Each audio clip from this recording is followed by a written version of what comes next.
नाज़रीन, कराची में जस्कम पारां बहिरा टाउन ख़िलाफ़ 6 जून ते सॼी सिंध में एहतजाज करण जो ऐलान कयो वियो आहे। बहिरा टाउन ख़िलाफ़ 6 जून ते समूरी सिंध में ज़ंजीर ॿधी एहतजाज कयो वेंदो। जस्कम पारां अहिड़ो ऐलान कयो वियो आहे। बिल्कुल नाज़रीन, संदन चवण आहे त बहिरिया टाउन पारां सिंध जी ज़मीनुनि ते कब्ज़ो बर्दाश्त न कयो वेंदो। ब्रेकिंग न्यूज़ अवां सां शेयर कनि पिया। जस्कम जो चवण आहे सिंध जी ज़मीनुनि ते गैर क़ानूनी वालार ख़िलाफ़ जदोजहद जारी रहंदी। कराची खां ख़बर अवां ताईं पहुचाए पिया। जस्कम पारां बहिरिया टाउन ख़िलाफ़ 6 जून ते सॼी सिंध में एहतजाज करण जो ऐलान कयो वियो आहे।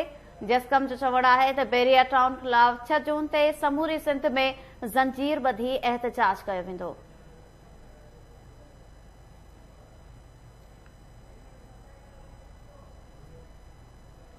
बहिरा टाउन पारां सिंध जी ज़मीनुनि ते कब्ज़ो बर्दाश्त न कयो वेंदो। जस्कम पारां अहिड़ो चवण आहे सिंध जी ज़मीनुनि ते गैर क़ानूनी वालार ख़िलाफ़ जिदोजहद जारी रहंदी।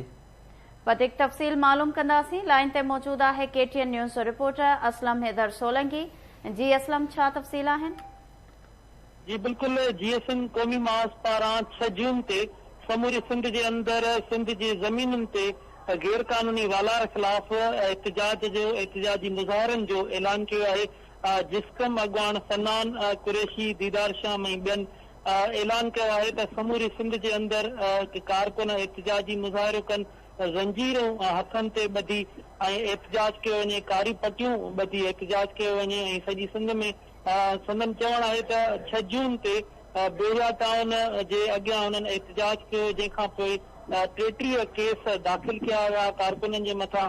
6 जून ॿीहर अची रहियो आहे, उनजे करे सॼी सिंध जे अंदरि कारकुन एहतजाजी मुज़ाहिरो कंदा। संदन चवण आहे त सिंध जे जेकी ज़मीन आहे, ख़ासि तौर ते सुपराहे जी ज़मीन, नूरियाबाद जी ज़मीन, जामशोर जी ज़मीन, उन ते गैर क़ानूनी वालार थी वञे, भुगड़नि मुठ ते उन ज़मीन खे विकिरो कयो पियो वञे।